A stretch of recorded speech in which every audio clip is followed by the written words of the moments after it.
اعوذ باللہ من الشیطان الرجیم بسم اللہ الرحمن الرحیم یا ایہا الذین آمنوا اجتنبوا کثیرا من الظن ان بعد الظن اثم ولا تجسسوا صدق اللہ العظیم وصدق رسولہ النبی الکریم وَنَحْنُ عَلَى ذَلِكَ لَمِنَ الشَّاهِدِينَ وَالشَّاكِرِينَ وَالْحَمْدُ لِلَّهِ رَبِّ الْعَالَمِينَ رَبِّ اشْرَحْ لِي صَدْرِي وَيَسِّرْ لِي أَمْرِي وَاحْلُلْ عُقْدَةً مِّن لِّسَانِي يَفْقَهُوا قَوْلِي إِنَّ اللَّهَ وَمَلَائِكَتَهُ يُصَلُّونَ عَلَى النَّبِيِّ يَا أَيُّهَا الَّذِينَ آمَنُوا صَلُّوا عَلَيْهِ وَسَلِّمُوا تَسْلِيمًا اللہم صلی علی سیدنا و مولانا محمد معدن الجود والکرم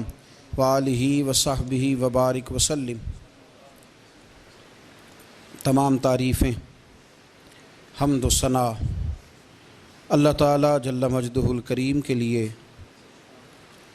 درود و سلام نبی اکرم نور مجسم شفیع معظم احمد مجتبیٰ جناب حضرت محمد مصطفیٰ صلی اللہ تعالیٰ علیہ وسلم کی ذات والا صفات کے لیے حمد و صلات کے بعد قرآن مجید سورۃ الحجرات کی آیت نمبر 12 میں اللہ کریم نے فرمایا یا ایھا الذین آمنوا اجتنبوا کثیرا من الظن ان بعد الظن اثم۔ اے ایمان والو، بہت سارے گمانوں سے، بہت سارے خیالوں سے بچو۔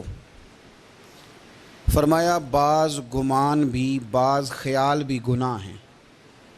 کیسے بچیں؟ فرمایا ولا تجسسوا، یہ جاسوسی چھوڑ دو، یہ کسی کی باتوں، چھپی ہوئی باتوں کو تلاش کرنا چھوڑ دو۔ اس سے تم گمانوں سے بچو گے، وسوسوں سے بچو گے، خیالات سے بچو گے۔ نفسیاتی طور پر جو لوگ پاک صاف ہوتے ہیں نا، ان کی زندگی مطمئن ہوتی ہے۔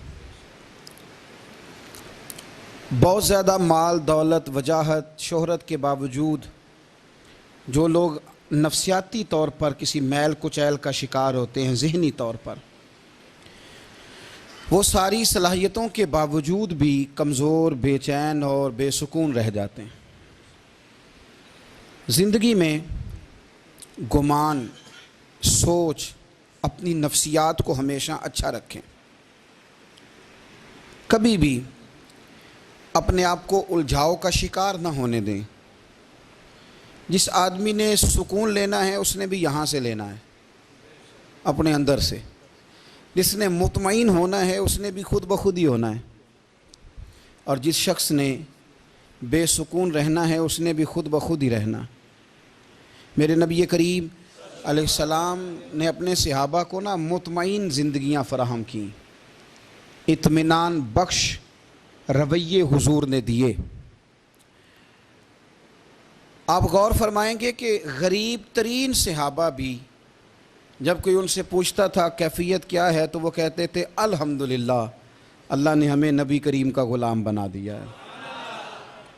اب ہم خود اپنے آپ کو اتنا نفسیاتی طور پر کمزور کر لیتے ہیں، سوچ سوچ کے کہ فلانا بڑا ہو گیا ہے، میں چھوٹا رہ گیا ہوں، فلاں آدمی آگے نکل گیا، میں پیچھے رہ گیا ہوں۔ یہ چیز انسان کو کمزور کرتی ہے۔ انسان اگر یہ تصور کر لے کہ جو میرے حق میں بہتر تھا میرے رب نے مجھے عطا کر دیا ہے، اسے سکون نصیب ہوتا ہے، پھر نفسیاتی مسائل ختم ہوتے ہیں۔ بڑے بڑے سمجھدار لوگوں کو کالا جادو ہو جاتا ہے، اور بڑے بڑے عقل مند لوگ ہوتے ہیں جن کی بھابھی انہیں نظر لگا دیتی ہے۔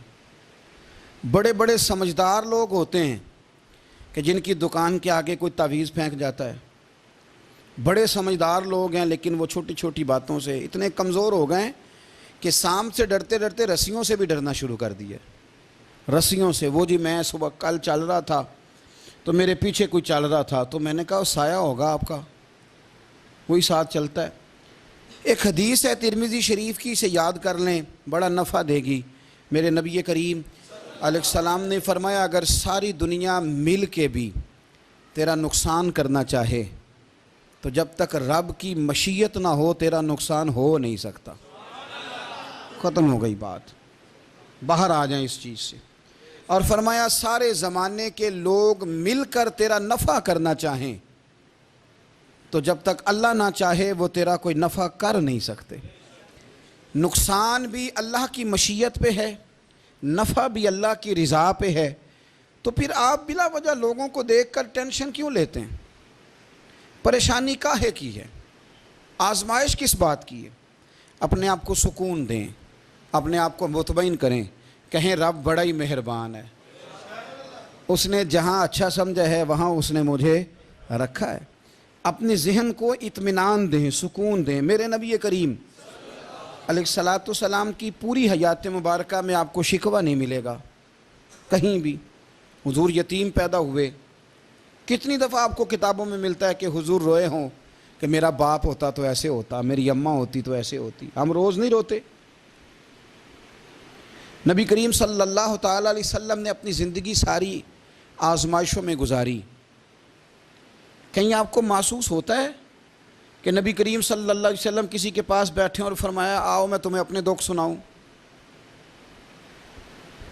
ہمیں تو مسئلہ بن گیا ہے، ہم لوگوں نے اپنے آپ کو غیر مطمئن بنا لیا ہے. ہم ان ساری چیزوں کی ڈیمانڈ کرتے ہیں جو ہمارے مالک نے مناسب نہیں سمجھی ہمیں دینی. ہمیں اپنے آپ کو مطمئن کرنا چاہیے، سکون میں رکھنا چاہیے. اگر آپ تھوڑا سا اپنے آپ کو سکون دیں، اطمینان دیں، کہیں الحمدللہ، اللہ تبارک و تعالی جہاں جس کو چاہتا ہے وہاں اسے بٹھا دیا کرتا ہے. پھر ہم لوگوں کا منصب چھیننا چاہتے ہیں، حسد کرتے ہیں، بغض پیدا ہوتا ہے، عداوت پیدا ہوتی ہے، نقصان ہوتا ہے. فطری طور پر جو صلاحیتیں اللہ نے دی ہوتی ہیں ان کو بھی زنگ لگ جاتا ہے، زنگ لگنے لگتا ہے ان سب چیزوں کو جو اللہ نے اپنے فضل سے ہمیں دی ہوتی ہیں. تو بات کو یاد رکھیں کہ زندگی میں آپ مطمئن ہو جائیں کہ رب کریم نے جو دیا ہے وہ کمال ہی دیا ہے، کمال ہی. حضور کی ایک زوجہ محترمہ تھی تو ان کے ہاتھ ذرا لمبے تھے، مومنوں کی ماں. بعض خواتین نے ان سے کہا کہ لمبے ہاتھوں والی، ہم بنا لیتے ہیں نا یہ بھی بات کہ اس کا ناک موٹا ہے تو اس کی آنکھیں چھوٹی ہیں تو اس کے کان بڑے ہیں تو اس کے ہاتھ کیسے ہیں. تو کہا لمبے ہاتھوں والی. تو وہ پریشان ہو گئی. نبی کریم علیہ السلام تشریف لائے. کیا ہوا؟ عرض کی یا رسول اللہ مجھے لمبے ہاتھوں والی کہتے ہیں. تو حضور فرمانے لگے یہ پریشان ہونے والی بات ہے کہ خوش ہونے والی بات؟ یا رسول اللہ کیا مطلب؟ فرمایا تو کہہ کہ رب نے لمبے ہاتھ اس لیے دیے ہیں تاکہ میں سخاوت زیادہ کر سکوں. میں سخاوت زیادہ، یہ جو میرا چہرہ ہے نا، یہ جو آپ کا چہرہ ہے، یہ آپ کی چاہت ہے کہ اللہ کی؟ فی ای صورت ما شاء رکبک. اللہ فرماتے ہیں جیسے میں نے چاہا ہے ویسے تجھے بنایا ہے. تو اگر میرا موٹا ناک، میری چھوٹی آنکھیں، میری بڑی آنکھیں، میرے چپٹے کان، یہ میرے تو نہیں، یہ تو میرے رب کی چاہت ہے. مجھے اپنے موٹے ہونٹوں سے نفرت کرنی چاہیے کہ اللہ کی چاہت سے پیار کرنا چاہیے؟ مجھے اپنے کالے رنگ پر پریشان رہنا چاہیے کہ رب کی چاہت پر مجھے پیار آنا چاہیے؟ اللہ کی چاہت پر پیار کر، یہ چاہت ہے اللہ کی، یہ چاہت ہے. تو اللہ کی چاہت سے محبت کر. تو پریشان ہو رہا ہے فلانے کا رنگ ہو رہا ہے تو میرا کالا ہے، فلانے کا مکان بڑا ہے تو میرا چھوٹا ہے، فلاں بڑی گاڑی میں کیسے بیٹھ گیا؟ بھئی اللہ نے چاہا تھا بیٹھ گیا. اللہ نے میرے لیے سائیکل پسند کی ہے، مجھے الحمدللہ کہہ کے سائیکل پہ بیٹھنا چاہیے. اس نے پسند کی ہے، اس کی رضا ہے کہ میں یہاں رہوں. تو ایک بات تو یہ ہمیشہ یاد رکھیں کہ آپ اپنے آپ کو مطمئن کریں، زندگی میں سکون دیں. نفسیاتی طور پر ہم بڑے ڈسٹرب اس لیے ہیں کہ ہم بے سکون رہتے ہیں جان بوجھ کے، وجہ ہی کوئی نہیں. لیکن جب تک زندگی ہے اللہ نے زندہ رکھنا ہے، اور جب وقت آ جانا ہے تو پھر کوئی ہمیں بچا سکتا. تو ٹینشن کس بات کی ہے؟ ڈپریشن کس بات کا ہے؟ ایک بات. دوسری بات یہ کہ دوسروں کی نفسیات کا بھی تھوڑا تھوڑا خیال کریں. ہم پتہ کیا چاہتے ہیں؟ سارے میرے مطابق چلیں، پھر نفسیاتی مسائل پیدا ہوتے ہیں. میرے ساتھ اگر 100 بندہ پیار کرتا ہے تو ان کے مطالبے الگ الگ ہیں. کوئی کہتا ہے جناب کو پیار ہی کرنا چاہیے، ہر ایک سے مسکرا کے ملنا چاہیے. کوئی کہتا ہے حضرت صاحب اتنا بھی پیار کریں تو لوگ نگل جاتے ہیں، تھوڑی ڈنڈی پٹی بھی ہونی چاہیے. دونوں قسم کے لوگ ہیں نا جی. ایک وہ شخص ہے جو کہتا ہے اتنا بڑا مجمع ہے تو 2 سیکیورٹی گارڈ بھی ہونے چاہیے. تیسرا کہتا ہے جی یہ عجیب عجیب لگتا ہے، گارڈ رکھے ہوں کسی بندے نے، کسی بڑے تو یہ ہر بندے کا مطالبہ. اب آپ نے کیا کرنا ہے؟ آپ نے لوگوں کے مزاج کی رعایت کرنی ہے. جہاں تک آپ پیار کر سکیں آپ نے کرنا ہے. جہاں تک محبت کر سکیں آپ نے محبت. نبی پاک نا بچوں کے مزاج کا خیال کرتے, چھوٹے بچوں. حضور پاک سے گزرتے تو فرماتے السلام علیکم. ایک بچے نے نا حضور کے کپڑوں پر پیشاب کر دیا تھا. اس کی ماں پریشان ہو گئی. بخاری ہے. یا رسول اللہ وہ بچہ تھا پتہ نہیں چلا. تو نبی پاک فرمانے لگے کیا ہو گیا, وہ بچہ ہے, اللہ نے پانی پیدا کیا نا, ابھی اس پہ پانی بہائیں گے سب ٹھیک ہو جائے گا. وہ بچہ ہے. لیکن حاجی صاحب گھر میں بگڑ جاتے ہیں. پوتا اگر پیشاب کر دے کہتے ہیں میں نماز پڑھنی ہوں, وہ بگڑ جاتے ہیں. پیر صاحب بگڑ جاتے ہیں اس بات پہ. علامہ صاحب بگڑ جاتے ہیں. سیٹھ صاحب کہتے ہیں پتہ ہی نہیں بچے نے پیشاب کر دیا ہے. حضور نے فرمایا کہ بچہ بچہ ہوتا ہے, وہ چھوٹا ہے, اس کا ایک مزاج ہے, اس کا ایک مطالبہ ہے. اب آپ یہ کہیں کہ وہ بڑا مجھے پاک صاف سمجھتا ہے تو اس رویے سے میرے ساتھ وہ ملاقات کرے. آپ اس کے مزاج کی رعایت کریں گے. نبی کریم کے غلام کے بیٹے ہیں حضرت اسامہ بن زید. نواسوں کی بات نہیں سنا رہا.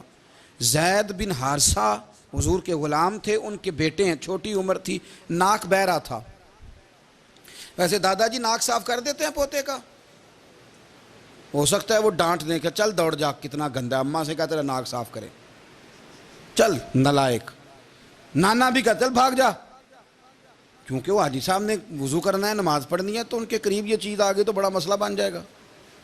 نبی کریم صلی اللہ علیہ وسلم نے کہا عائشہ اسامہ کی ناک بہ رہی ہے صاف کر دو. حضرت عائشہ کہتی ہے میں ذرا اٹھی کو کپڑا دیکھنا تو حضور جلدی سے اٹھے. ایک روایت تو یہ ہے کہ حضور نے ناک پونچھ دیا, اور دوسری میں کہ نبی پاک قریب پہنچ گئے. جناب عائشہ کہتے ہیں میں نے ہاتھ پکڑ لیا. میں نے کہا حضور کپڑا لینے گئی تھی آ گئی. کہتے میں نے اپنے ہاتھوں سے ان کی ناک صاف کر دی, ریٹ صاف کر دیا. اللہ کے رسول گویا میری طرف دیکھ کے مسکرائے. حضور راضی ہوئے. بچے تو بچے ہوتے ہیں, بچے تو بچے ہوتے ہیں. اب آپ کو بچہ حاجی صاحب مانے, پہلے نمازی صاحب مانے, آپ کو پہلے بچہ جو ہے وہ بڑا سیاںہ مانے, سمجھدار مانے, عقل مند مانے, پیر صاحب مانے. چھوٹا بچہ تو وہ نہیں مان سکتا. آپ اس کی نفسیات کے مطابق اس کے ساتھ چلیں. آپ رویہ وہ رکھیں کہ وہ بچہ ہے, وہ چھوٹا ہے. حضور بچوں کے پاس سے گزرتے تھے تو انہیں سلام کہتے تھے. آپ بھی کہتے ہیں, آج سے کہیں گے. حضور گزرتے چھوٹے کہتے السلام علیکم. اور نبی پاک صلی اللہ علیہ وسلم کبھی کبھی نا بچے کھیل رہے ہوتے تو حضور بیٹھ جاتے, فرماتے یار میرے سینے سے تو لگو.